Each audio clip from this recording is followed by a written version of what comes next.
Hey, Coach, that was a tough one last night. So at this point in the season, you've been averaging 20 fast break points per game. In two of your losses, I didn't look back at NC State against UConn, no fast break points, none last night in the first half, 3 in the second half. How do you kind of make up the difference between for that 20 points that you're not getting in the fast break? I mean, we got to make shots. I hope we can find a way to make some layups. If we can do that, it should make up for them. I mean, I thought we missed some point blank range fast break layups.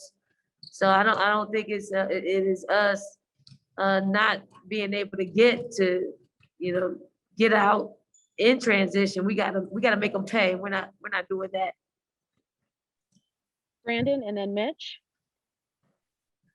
Dawn, you mentioned after the UConn game that you can learn from losses more than you can from wins. What are some of the lessons you've kind of done from practice today? I mean, we just talked a little bit about, who we are, what we want to be. And, I know losses rock you, but at the same time, it throws your equilibrium off, but you can't forget about how you build it. You can't think about, just think about the 3 losses that we have. You got to think about some of the good stuff, the 17 wins. And I think we sometimes lose sight of that. And we got to refocus and put that back in focus and do some of the things that we did to establish ourselves as one of the top teams in the country. Mitch and then Dick. Coach, I guess what I was trying to ask last night was, it looked like down the stretch that there was just a little like walking on eggshells a little bit for some of the players, as opposed to the way that it was just kind of flowing a little bit easier for you guys when you were able to get up by 16. Have you noticed that in closer games this year? Because you didn't play many close games last year. Some of those players didn't really have to play in close games. So do you see a sense of hesitancy at some points in tight games, tight situations? Yeah, I mean, they're unfamiliar to us, so the tight games that we played in our losses or some of our wins, they don't come without error. I think for us, we have to figure out what we want to do in those settings. And, for us, we got to work through Aaliyah. I mean, she's been the one that is a calm in most of our storm. And she's a person that can make good basketball decisions. Doesn't mean she has to shoot it, just means she has to touch it, and maybe we facilitate through her. Because there's a pecking order. I mean, there's certainly a pecking order, when you're coming down the stretch and, the game was on the line, that ball can only go to very few people. But if Aaliyah touches it, I do like what the decisions that she would make. Dick and then Josh. Dawn, has Bree Bill's role changed any? I know last night that she only got 14 minutes in the last 3 games.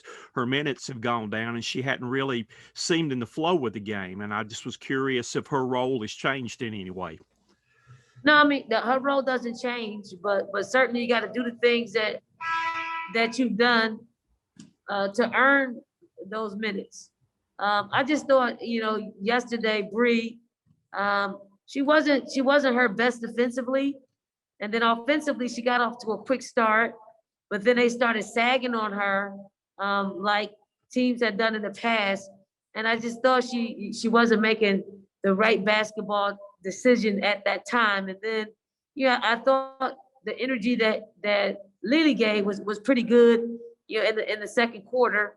And then at, third quarter, she played pretty good minutes, but then you're jockeying for trying to win the game. They made it interesting.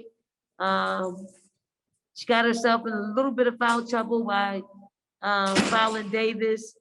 And I just thought trying someone else, mainly to spread the floor out to get our post players the ball inside, instead of having her man sit on top of our post players. So it's sometimes a decision that you have to make in the moment, but no, her role hasn't changed. She's, she's someone that I just don't look at one game. You gotta look at the whole game. So I hope she doesn't look at one game. She's gotta look at what she built her reputation on for us, and that is being the starter.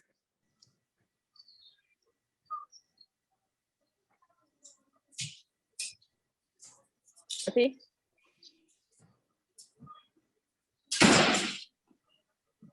Sorry about that, Josh, and then Dorothy, go ahead. Hey, Don, referencing that tweet that you sent to this morning, earlier today, did you get a lot of grief from folks after the loss, or is that just kind of a sense that you feel, something that you're feeling? You know, those people are always out there talking. I'm having fun. I don't take that very seriously. I didn't put any emojis on there, but you know, I'm not that serious of a person that I'm gonna have that kind of conversation with, you know, with fans who obviously are hurt by us losing a basketball game. But again, it's all perspective. Some people don't want us to lose basketball games. They feel very much like I do, except I express mine in a different way. But it was actually just to kind of get it, you know, trying to ease people's minds and get them to laugh a little bit. Thank you. Hi, Coach. Thanks for Hey, your Dorothy. time. You mentioned remembering the 17 wins so far. What to you has been your team's signature win this season out of those 17? That's one. And then there were 5 SEC schools in the first reveal. With everything going on this season and COVID and everything, how was the SEC still able to have 5 schools in the top 16 like that? I mean, signature win. I mean, any win that you can get on the road or at home in the SEC is a pretty big win. I mean, we're a pretty good conference. You know, 2 or 3 years ago when you know, we made who did we make? Greg Sankey. We made him very mad in our spring meetings because we weren't performing at a high level. We weren't, you know, we didn't get as many teams that were projected in the tournament this previous week in the top 16 reveal. But we're 2 or 3 years older. We were the youngest league 2 or 3 years ago, and if you stick with the coaches that are coaching some of those babies and they grow up and they become who they are today, you know, that's why you see that development. You see us develop into having, I don't know, eight teams projected, and I think we had 2 in the first 4 out. I'm sorry, 1 in the first 4 out and 1 in the next 4 out. So, you know, we're knocking at the door. There aren't any easy nights in the SEC, and I think that's what we all signed up for. All right, let's go over to Keith next, and then we'll go to Mitch. Hey, Coach. So last night, Zaya had 22 shot attempts, Boston 12, and Destiny Henderson 12. Ideally, how would you like to see that play out? I mean, is 22 shots too many for Zaya? Would you rather have Aaliyah with 22 shot attempts when she can play 32 minutes? I mean, Zaya took those shots. She felt like she was open. Obviously, we want her to be a lot more efficient than she was last night. And certainly we want to get Aaliyah the ball as much as possible. And again, not because I think she's going to force up shots, but more so because when she gets it, you know, everybody has to be on guard, you know, especially if she gets it in the high post. You know, she can dribble at someone, she can DHO someone, she can hit the mid-range, she can hit her partner high-low.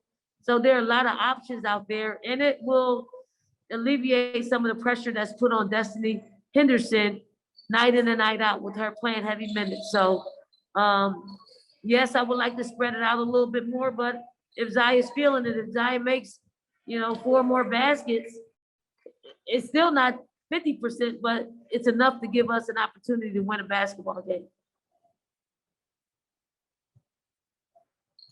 Coach, I'm not trying to play couch point guard over here, but when you talked about early on in the season that this team was still trying to find the vocal leader. Then last night you talked about Destiny having to put so much on her plate. Has someone else stepped up for you that maybe we're not hearing it on court level this year like we usually do when things are, kind of going downwards like last night that says, yo, we need to regroup as players? Is there someone that's kind of stepped up for you or multiple players? Well, I mean, you're always going to hear Leah's voice. You're always going to hear Victoria Sactor's voice.